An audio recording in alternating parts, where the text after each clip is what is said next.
Every single one of those guys died rather than deny their belief. And nobody dies for a lie. Why do I believe in Christ? What's the evidence that God exists? What's the evidence you can trust a 2,000-year-old book called the Bible to give you any type of truth? And the more I studied, the more I found that indeed Jesus Christ is the truth. I mean, just recently they verified the Shroud of Turin. Have you seen that? I've been reading about it, and I know that there's some contention, there's some discussion and debate about it, but they used to think that it was only a couple hundred years old. Yeah. And now they've changed that. It shows a very faint sort of image of a crucified man. And the crucified man calls us to remember Jesus' death and resurrection. His compassion, his forgiveness, his love, his integrity, hypocrisy, especially religious hypocrisy, that demands respect. Jesus said, I am the sum total of all truth. Everything you are searching for to bring peace and joy and happiness and purpose to your life, Jesus said, I am it.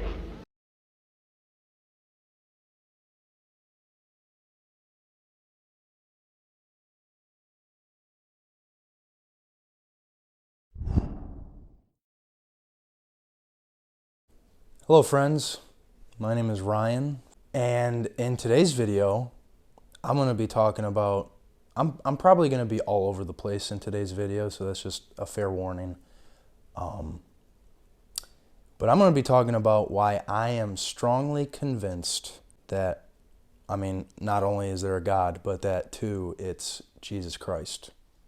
And we're going to get into that. Some other things I just want to kind of point out for the channel currently at the moment here. I'm going to try my best to post, as regularly as I can, but I'm in college and I work and I just have a lot of other personal things that go on in my life. I am not always 100% available.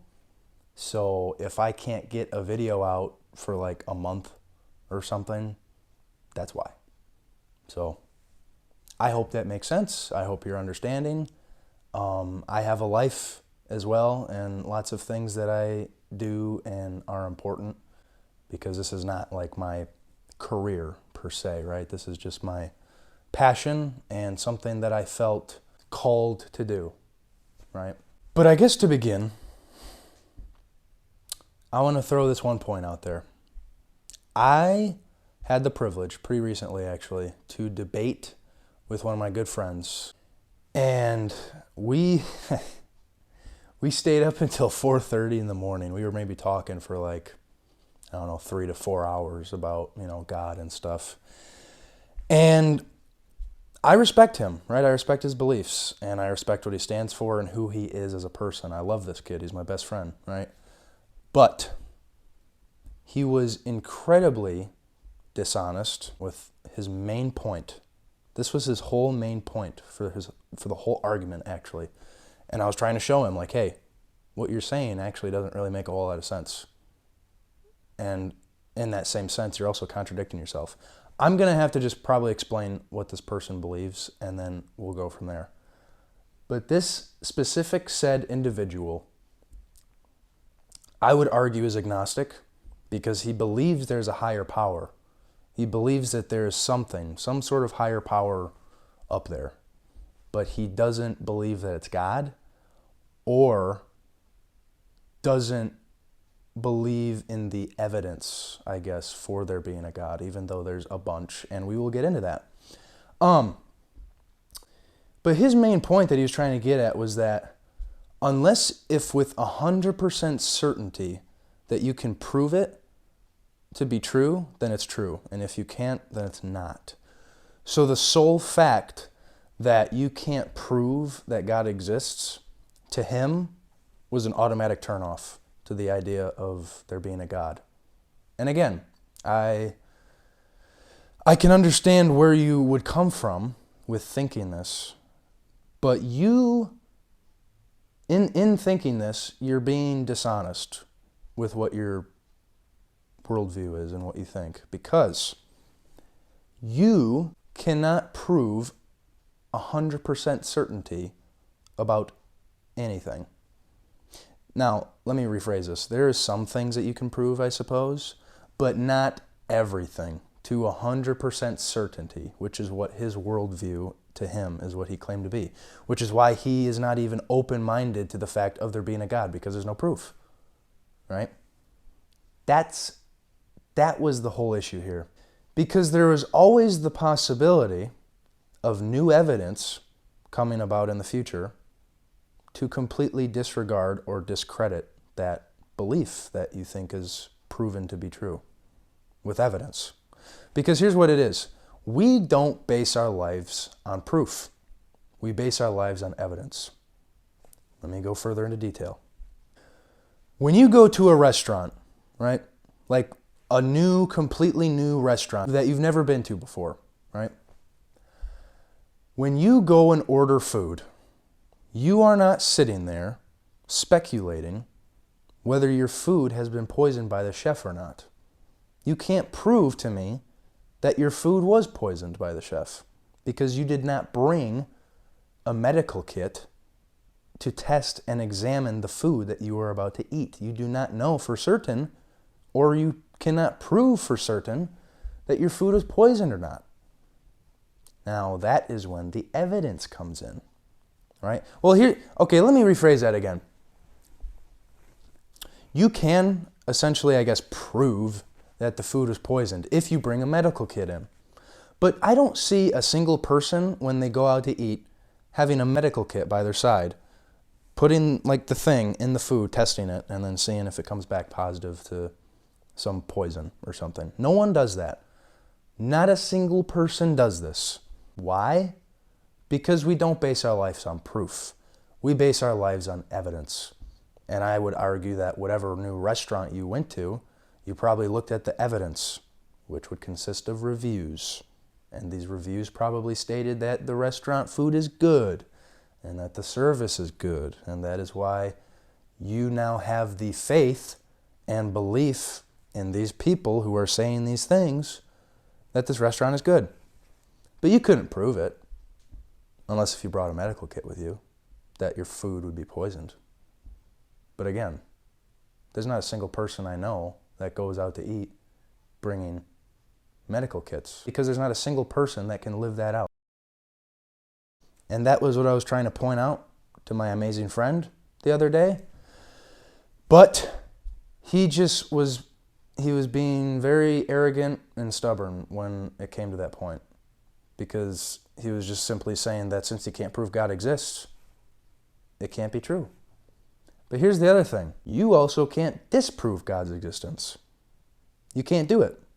There's no science or history or anything that can disprove God's existence. That is why that idea is still out on the table for debate.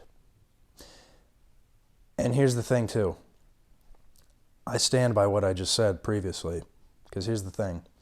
If, let's say hypothetically, an alien or aliens, plural, came down to Earth at one point, and then they had the proof of how our universe came to be and how people and everyone came into being, if they were able to bring that proof forward, then I would honestly have to subdue to it, because then I'd be dishonest in what I think, because they brought that new proof that, hey, this completely contradicts what you think, and you got to succumb to that reality. And so that's why, again, I would be essentially being intellectually dishonest with myself if I continue to believe that belief, because there's new proof, there's new evidence. And I want to make this point clear too. Proof and evidence, they intertwine, but they are two completely different things. Proof is something that cannot be seen another way. It is 100% certain, and it is 100% that thing. That is the proof, right? Evidence is essentially all of the information and background knowledge that supports that said proof, right? So, again, they intertwine, but they are not both the same. And that was what my friend, unfortunately, cannot wrap his head around, because he was saying that if you cannot prove to me with 100% certainty, then I'm not going to believe it. But I was trying to show him, like, hey, dude, there is so much evidence that completely points out that there is a God, and especially with it being Jesus Christ. But he wasn't being open-minded enough, because he had that predetermined thought in his head that said, hey, unless it's proven, it's not true. So that's why I'm going to encourage everyone who watches this video to hopefully be open-minded enough to take the evidence in for what it is, which is evidence. It's not some fairy tale spun by magic. It is evidence that has been held to be reliable, extremely reliable, right? Because again, back to the restaurant thing, if you're looking at the reviews for the restaurant and you find that it's not reliable to go there, yeah, you're probably not going to go there, because that just makes sense. It's not reliable enough. But if you see that the food is great and that the service is great and that the overall atmosphere of the place is great, you'll probably feel more better about going there, because you know it's more reliable, according to these people, which is, again, these people hold the evidence, right? Not proof, because you can't prove that, but it's the evidence for why that place is reliable to eat at. And I guess I could even go a bit further. You are essentially also having faith in those people, because you are allowing yourself to let that evidence that they are stating to be possibly true. So that is why you go there to eat. So I hope that makes sense. And if you have questions about that, please go in the comments. But again, I stand so firmly with this, because it's just completely wrong for you to think that you can prove everything 100% with absolute certainty. That is impossible and is so improbable, it's scary. So that's why if you have that, if you're an atheist, if that is your main point for why you don't believe in God, I'm sorry, but you're being completely dishonest with yourself, because we don't base our lives on proof. We base it on the evidence. The evidence. The evidence. I cannot make that point more clear. So 100% certainty is unattainable. There is always going to be a lot of mystery and things to come about with certain things. But when it comes to God and the evidence for God, there is a ton, a incomprehensible amount of evidence that there is a God, and more specifically, for it being Jesus Christ. Anyways, I just wanted to bring that up because it happened very recently, and I just couldn't at the time, I guess, give him the right conclusion that he wanted, but I just wanted to discuss that because it was heavy on my heart. But anyways, we're going to get into the nitty-gritty here, folks. And again, I hope that one point I just made sense. If it doesn't, please comment about it. Because again, we do base our lives on evidence, not proof. And I have a boatload of evidence and actually personal things that are unexplainable for why I am convinced to the root of my being that Jesus Christ is the way and the truth and the life. So, I got a boatload of notes because for me personally, I suck at remembering things. And that's not even an excuse to have these notes here in front of me so I'm prepared. It's just I suck at remembering things. I couldn't tell you what I ate for breakfast probably 2 days ago, or if I ate breakfast. I really couldn't tell you. Like, I suck at remembering things. It's just a helpful reference for me to go off of. But I got pages. So this, again, I don't know how long this video is going to be, but I might be all over the place. And I got a lot of information to disclose. I feel like, at least for most people, the reason why you don't want to believe, I guess, in the Bible, right, is because it is over 2,000 years old. And you can't prove that it's the Word of God. Just like how you can't actually prove that Jesus Christ is God in human form. But that is why we have to look at the evidence, because there is So much evidence. One of the main things that I would argue, one of the main pieces of evidence that makes Christianity reliable is the archaeological evidence. The archaeological evidence, which there is a ton.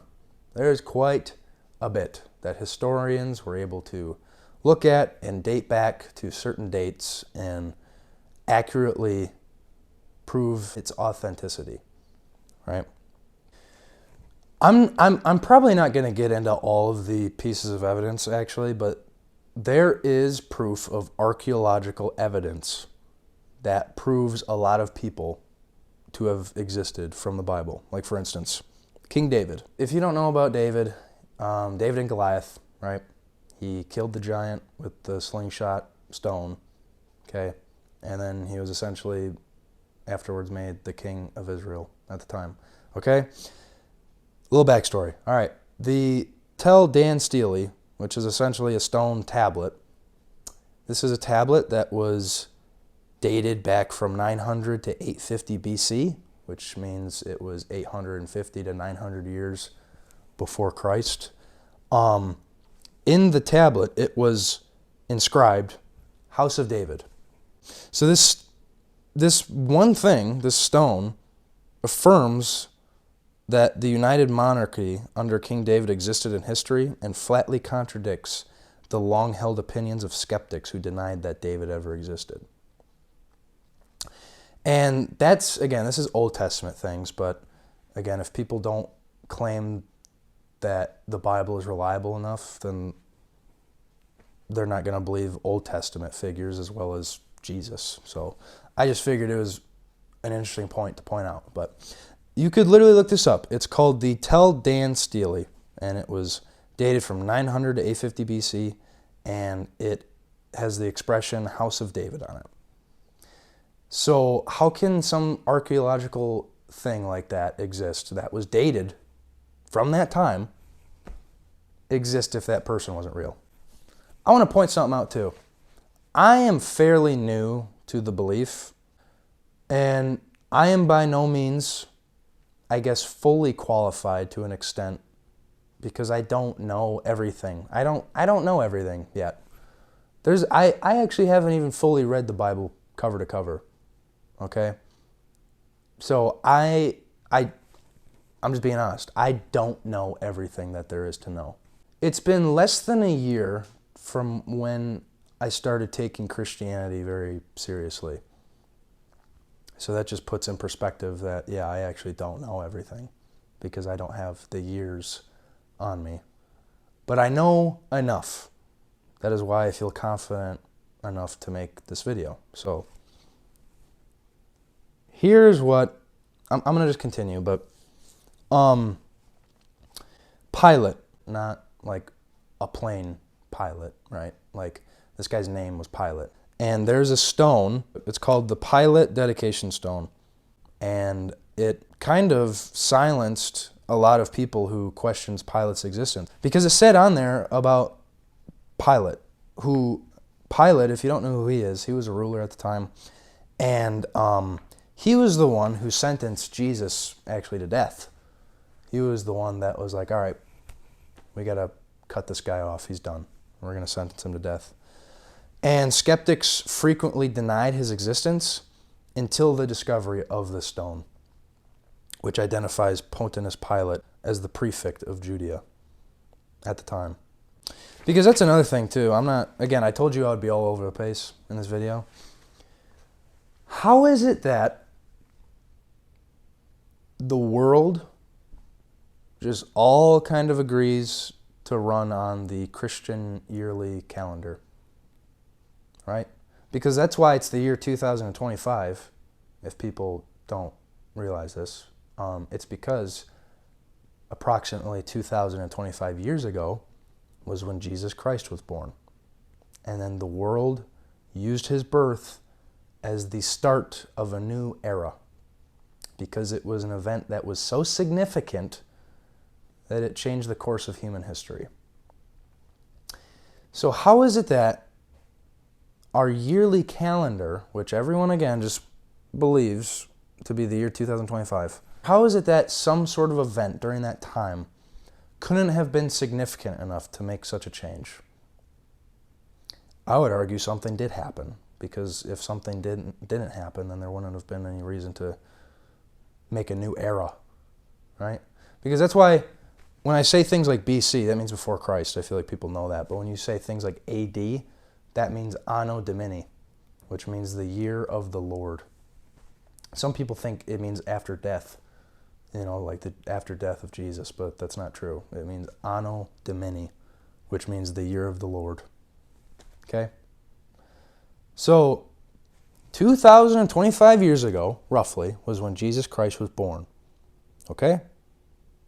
And since then, we have used that timeline to express what year it is across the world.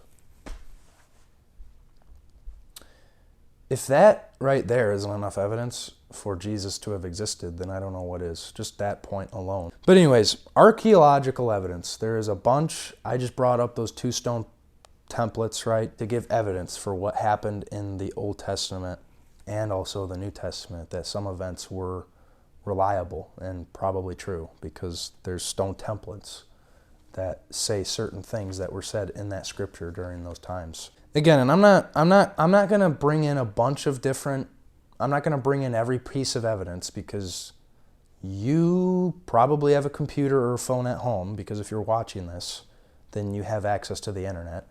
You can just go and look it up, dude. Like there's so many pieces of evidence archaeologically that pretty much prove the reliability that Jesus and the Bible are accurate because of these findings. Archaeological evidence. That's one of my main points for why I believe the Bible and let alone Jesus. And I'm going to even say this too. Unlike mythology, the Bible is written as history. Okay? It's written in the context of it being a historical document, not a fairy tale or magic. Okay? So let's look at the evidence for what it's claiming to be and be honest. Because it's not claiming to be some myth or mythology or magic book. It's claiming to be a historical document, especially when it comes to eyewitness testimony and the stories of many different people. Because that's the other thing too. The Bible isn't just one book. It's a collection of many books. I believe 66 to be exact. It is a collection of different individual perspectives and eyewitness accounts and evidence of Jesus and of many, many, many things in the Bible. So let's make that point clear. It's claiming to be a historical text and not fiction. So with that idea in mind, we got to look at the evidence that supports it being a historical text.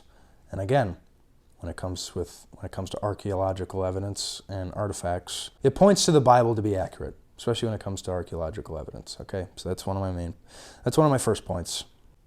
The 4 eyewitness accounts, right? Matthew, Mark, Luke, and John.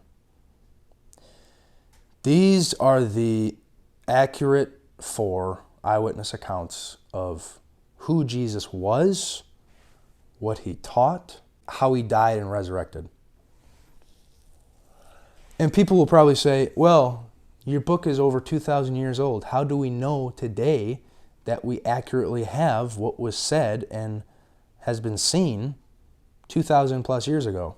The Bible is based on over 13,000 different manuscripts and translations, which were preserved over time, very well kept, and were also all agreeing to a very high degree of accuracy with no to little contradictions or inconsistencies. Now again, obviously there was different perspectives, which that makes sense if it's a historical document, because you're not going to get the same exact writing for every person, because then you would probably at that point speculate of it being reliable because they're all saying the same thing. No, every single person said something in a different perspective, which holds it up to be reliable for the eyewitness accounts. I would argue ultimately that many people who reject God and his revealed word, that they refuse to honestly weigh the evidence for what it is. And for you to accept the Bible as true, you would need to do some serious thinking. But you can look at the evidence and see if it's reliable or not. And that's just simply what we're trying to do here. And again, I'm not going to give every single bit and piece of information there is because I, one, don't know everything there's to know, and two, if I did that, this video would, my guess, be like a whole 24 hours long. So we're not going to do that. Instead, we're going to just point out some of the main things, and that's what I've been doing so far. But again, the Bible has been carefully preserved over time and has been painstakingly, meticulously handled. Very well, very well. And just look it up. There's a bunch of evidence for that too, okay? Here's the other thing. Tens upon thousands of men have researched this over thousands of years. If it was fake, I'm sure we would have known by now. But that's the thing. You can't disprove it. No one can. You can't disprove it. You got to look at the evidence for what it is, okay? So I would honestly just argue that the only people that are saying that this stuff is fake and a magic book are people that haven't done their own research. I mean, that's really all I can conclude, because the evidence archaeologically shows we have archaeological proof that pieces together 99% of the original text of the New Testament, which means we know what the original writers wrote. Again, it was carefully preserved over time. It was not mismangled and mismatched. Everything was preserved very well. I'm pretty sure one of the earliest pages of the Gospel of Luke is preserved somewhere in a museum. I don't know where, but I'm very positive of that fact. Historians have dated the first Gospel writings to be within 30 to 60 years of Jesus' death. So this means that they were written by the people that were there during that time and witnessed Jesus and what he did. And here's the other crazy thing too. Because of how impactful Jesus was, I guess essentially at that time, because a lot of people still didn't believe it. I mean, again, that's why people don't believe it today, because people then didn't even believe it, even with all the evidence at stake. Most of these writers that were writing this during the time were at risk of, if they were going to get caught, they would be crucified. Not like how Jesus was, but they would be crucified and killed for writing down what they saw. So why would these people essentially put their lives at risk, at stake, for a lie, if it is a lie? That doesn't make any sense. Why would you risk your life, unless if your life is that meaningless? But I'd argue it's not. There's so much evidence for it being meaningful. So I don't think these people would just go about writing this, lie per se, if it wasn't true. Like, that just makes perfect sense, logically. So again, why would someone, unless if they were 100% certain of what they saw, record what had happened? Like, that doesn't make sense. Why would a liar take that chance? Why would a liar do that? Why would anyone take that chance if it wasn't deemed to be true? You couldn't prove to me that those things didn't happen. And here's the thing, if you could prove to me that Jesus didn't rise from the dead, then guess what? That completely disregards the whole religion, because that is the piece of evidence that holds it all together. That's the glue for why, when Jesus made these powerful, bold statements that he is the Messiah, when he died, he didn't stay dead. He actually did and fulfilled what he said he was going to do, which was rise. If that can be proven not to be true, then it would disregard the whole religion. But since you can't, and there's a bunch of evidence that is in support of it actually happening, I think it would be very wise for you to take it very seriously. Because 2,000 plus years later, no one has been able to discredit it. Not a single person.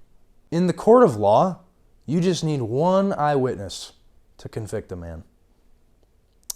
There were over 500 eyewitnesses of Jesus' resurrection, and many of which were enemies and people who didn't previously believe that he was God. So, that's pretty fascinating evidence right there. Why would an event as significant as this change their entire belief in a moment's notice?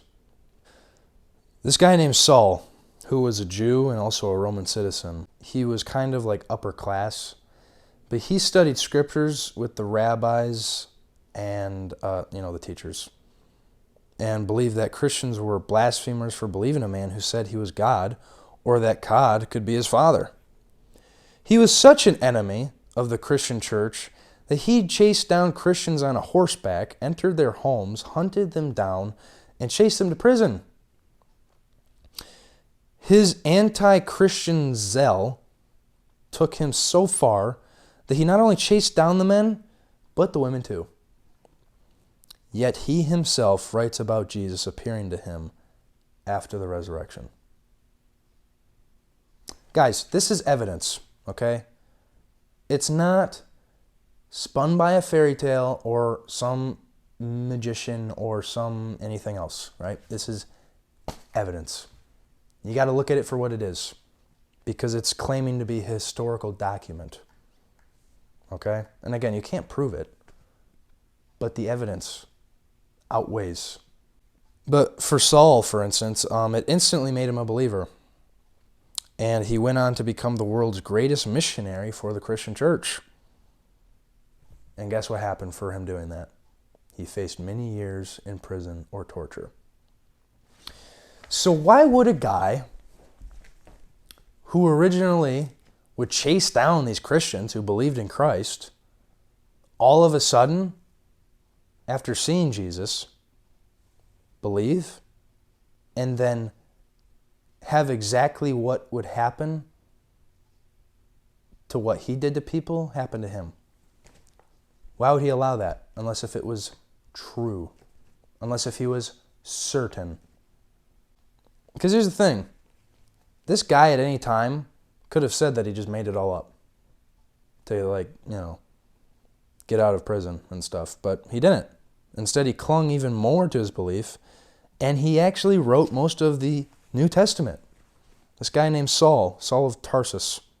He was a Jew and also a Roman citizen. Okay? This guy who was an unbeliever of Jesus and of everything and of his teachings, once he saw him resurrected, he then believed and wrote most of the New Testament. Time and time again, the Bible has been proven by historians and archaeologists. They have proven accuracy of locations mentioned, people, events, even the process by which it was written. Okay, right there, it essentially gives enough supporting evidence from the archaeologists and historians that this was accurate history. It's a historical document which has been deemed to be accurate by many historians and archaeologists. So to then say that it's not a credible source for its mention of 500 eyewitnesses seems a bit hypocritical. Because here's the thing with human history, and a lot of history over the course of time. A lot of the things and events were recorded by eyewitnesses. Okay? Keep that in mind. That was the most reliable and significant pieces of evidence for getting information back in that time. Right? Because again, it's only been pretty recent, like in the last century, where we've been able to come out with the technology to record and take photos of things. So before that, everything was essentially eyewitnesses. So you're telling me that you have the audacity to say all of that ancient history from back then until I don't know, the 1900s when cameras were invented, you're going to say that that stuff isn't reliable? That's pretty crazy, man. That's pretty hypocritical. Like, I get it, because you can't, I understand. Like, you can't prove it, right? You can't prove it. But the evidence is overwhelming for a lot of these ancient historical figures that you got to really just succumb to the idea of it. And it's the same with the Bible and Jesus Christ. It's claiming to be a historical document, and there's tons of evidence proving its reliability and accuracy.